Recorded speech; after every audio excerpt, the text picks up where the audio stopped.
સૌથી પહેલા ક્રીમી નવી ટ્રીક સાથે સામાની ખીર બનાવવા માટે 1/4 કપ સામો કે મોરૈયો લીધો છે. ખીરને ઘાટી અને મલાઈદાર બનાવવા માટે સામાને એક મોટા બાઉલમાં લઈને તેને પાણીથી સારી રીતના ધોઈ લઈએ. ધોઈને પછી સામાને ચોખ્ખા પાણીમાં 15 મિનિટ પલાળી દઈશું. જો તમારી પાસે ટાઈમ ના હોય પલાળવાનો તો તમે તેને ધોઈને ડાયરેક્ટ ઇન્સ્ટન્ટ ખીર બનાવી શકો છો. પણ 15 મિનિટ પલાળશો ને તો સામો ઝડપથી અને સરસ કૂક થશે. સામો પલળે છે ત્યાં ફટાફટ ખીરમાં ઉમેરવાના ડ્રાયફ્રૂટને ઘીમાં શેકી લઈએ. ઘીમાં શેકેલા ડ્રાયફ્રૂટનો ટેસ્ટ ખીરમાં ખૂબ જ સરસ લાગે છે. તો તેના માટે કડાઈમાં 1 ચમચી દેશી ઘી ગરમ મૂકીશું. ઘી ગરમ થાય એટલે 1 ચમચી કાજુના ટુકડા, 1 ચમચી બદામના ટુકડા, 1 ચમચી પિસ્તાના ટુકડા સાથે 1 ચમચી ચારોલી ઉમેરીશું. જો તમારી પાસે ચારોલી હોય તો જરૂર ઉમેરજો. ખીરમાં ચારોલીનો ટેસ્ટ ખૂબ જ સરસ લાગે છે. બધા જ ડ્રાયફ્રૂટને ઘીમાં 1 મિનિટ જેવા શેકી લઈશું. બસ આ રીતના હલકો ડ્રાયફ્રૂટનો કલર ચેન્જ થાય એટલે ગેસની ફ્લેમ બંધ કરીને કડાઈને નીચે ઉતારી લઈએ. ત્યાં આપણા મોરૈયાને પણ 15 મિનિટ થઈ ગઈ છે અને મોરૈયો પલળીને સારી રીતના ફૂલી પણ ગયો છે. તો હવે ખીર બનાવવા માટે આપણે એક જાડા તળિયાવાળી કઢાઈ લઈશું. તેમાં 2 ચમચી ઘી ગરમ મૂકીશું. ઘી ગરમ થાય એટલે આપણે સામો પલાળીને રાખ્યો હતો ને તેમાંથી એક્સ્ટ્રા પાણી કાઢી લીધું છે. હવે તેને ગરમ ઘીમાં ઉમેરી દઈએ અને 2 મિનિટ જેવો સામાને ઘીમાં શેકી લઈએ. આ રીતના સામાને ઘીમાં શેકીને ખીર બનાવવાથી ખીરનો ટેસ્ટ ખૂબ જ સરસ આવશે. સામાને આપણે થોડોક પલાળીને લીધો એટલે તે શેકાશે નહીં એટલે સરસ ફૂલી જશે. આ રીતના ખીર બનાવો ને એટલે ખીર ફટાફટ બનીને તૈયાર તો થાય જ છે, સાથે સાથે ટેસ્ટમાં બેસ્ટ બને છે.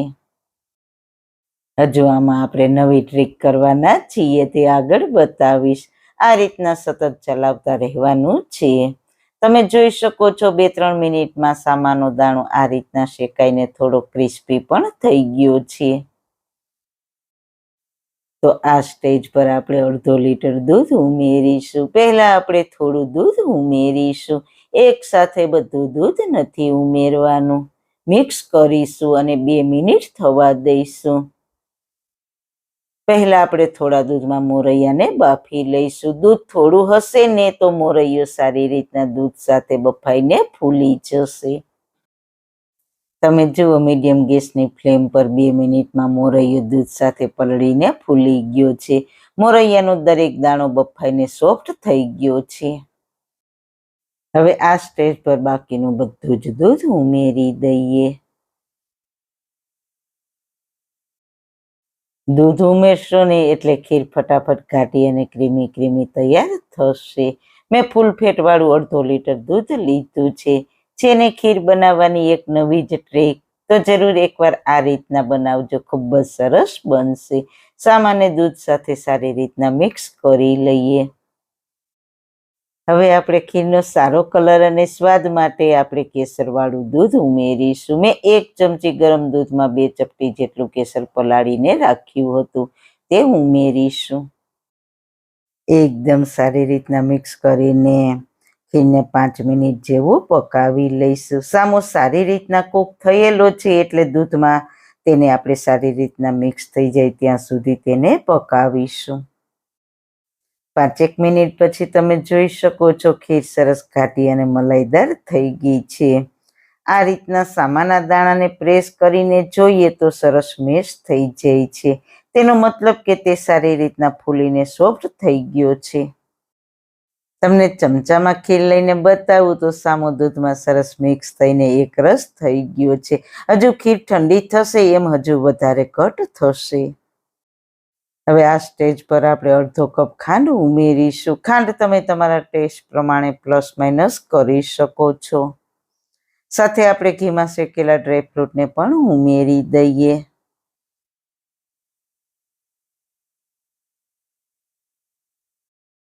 અને ખીરને ફ્લેવરફુલ બનાવવા માટે થોડો ઇલાયચી પાવડર ઉમેરીને બધી જ સામગ્રીને સારી રીતના મિક્સ કરી લઈએ. અને હવે ખાંડ ઓગળે ત્યાં સુધી ખીરને થવા દઈશું. તો ફક્ત 10 જ મિનિટમાં આપણી ઘાટી અને ક્રીમી સામાની ખીર બનીને તૈયાર છે. તો તેને સર્વિંગ બાઉલમાં સર્વ કરીશું. તો મિત્રો, તમને આ ફટાફટ બની જતી સુપર ટેસ્ટી સામાની ખીરની રેસીપી કેવી લાગી? જો સારી લાગી હોય તો તમે પણ સામા પાંચમ પર જરૂર આ ટ્રીકથી ટ્રાય કરજો. ઉપરથી થોડા બદામ, પિસ્તા અને કેસરથી સજાવીશું. સારું ખાઓ, ખુશ રહો. આવી સરસ રેસીપી જોવા માટે તમારો ખૂબ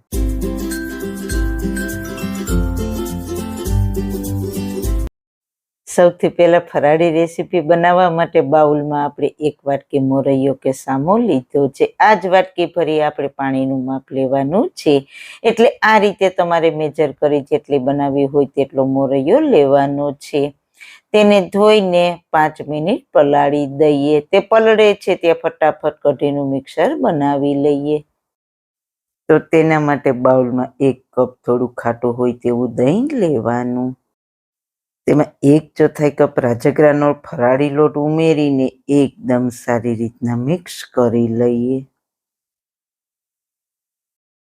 હવે થોડું થોડું કરીને તેમાં 2 કપ પાણી ઉમેરીશું. આ રીતે ગાંઠા ના રહે તે રીતે એક જ ડાયરેક્શનમાં સારી રીતના ફેટી લેવાનું. આ રીતે સ્મૂથ થાય પછી જ પાણી ઉમેરવાનું, એટલે ગાંઠા વગરનું બેટર તૈયાર થાય. તો આપણું કઢી માટેનું મિક્સર તૈયાર થઈ ગયું છે. તો તેનો વઘાર પછી કરીશું. તો પહેલા આપણે મોરૈયો કે સામાની ખીચડી કુકરમાં બનાવીશું. એટલે કુકરમાં 2 ટેબલસ્પૂન જેટલું ઘી ગરમ મૂકીશું. ઘીની જગ્યાએ તમે તેલનો પણ ઉપયોગ કરી શકો છો, પણ ઘીમાં બનાવેલી ખીચડીનો ટેસ્ટ ખૂબ જ સારો એવો આવશે. ઘી ગરમ થાય એટલે 1 ટીસ્પૂન જીરું, સાથે 2 લવિંગ, 3-4 મરી, 1 નાનો તજનો ટુકડો અને 1 મુઠ્ઠી જેટલા સિંગદાણા ઉમેરી ક્રિસ્પી થાય ત્યાં સુધી સાતળી લઈએ. સિંગદાણા સતળાય એટલે થોડા મીઠા લીમડાના પાન, થોડી હિંગ ઉમેરીશું. 2 ટીસ્પૂન આદુ મરચાંની પેસ્ટ. તીખાશ તમે તમારા ટેસ્ટ પ્રમાણે પ્લસ માઇનસ કરી શકો છો. થોડી તીખાશ ચડિયાતી હશે તો ખીચડીનો ટેસ્ટ ખૂબ જ સરસ આવશે. હવે 1 કપ ઝીણા સમારેલા બટેટાના ટુકડા ઉમેરીશું. 2 મીડિયમ બટેટાના મેં ટુકડા ઉમેર્યા છે. સ્વાદ અનુસાર સિંધો મીઠું ઉમેરીને સારી રીતના સાતળી લઈએ. તમારે બટેટા વધારે ઉમેરવા હોય તો તમારે વધારે પણ ઉમેરી શકો છો, અને બિલકુલ ના ઉમેરવા હોય તો સ્કીપ પણ કરી શકો છો. બટેટા 3 મિનિટ સતળાઈ જાય એટલે આપણે મોરૈયાને પલાળ્યો હતો તે પાણી નિતારીને ઉમેરી દઈશું.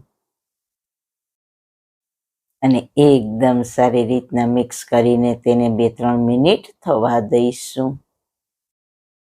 3 મિનિટ થાય પછી જે વાટકીથી મોરૈયો લીધો છે તે જ વાટકીના માપથી 5 વાટકી પાણી ઉમેરવાનું છે.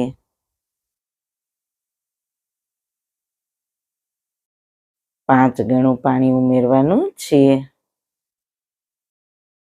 સારી રીતના મિક્સ કરીને કુકરનું ઢાંકણ બંધ કરી દઈએ. 4 વિસલ મીડિયમ ગેસની ફ્લેમ પર થવા દઈશું. પ્રેશર તેની જાતે પૂરું થવા દઈશું, પછી જ કુકર ખોલીશું.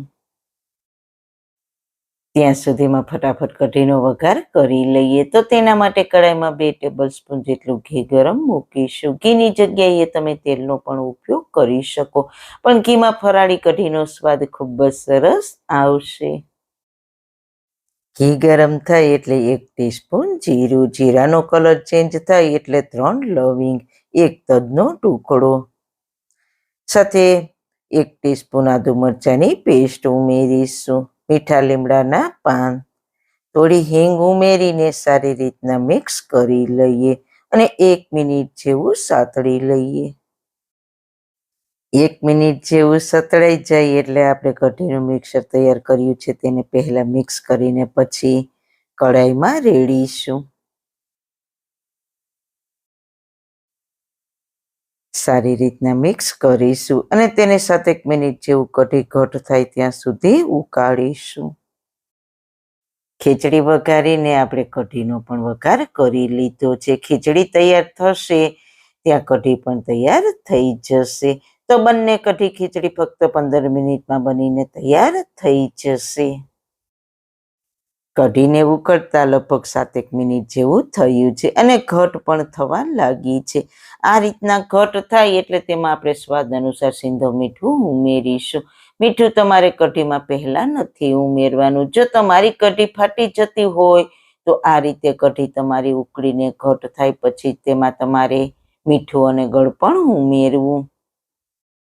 2 ટીસ્પૂન જેટલી ખાંડ ઉમેરીશું. ખાંડની જગ્યાએ તમે ગોળનો પણ ઉપયોગ કરી શકો છો.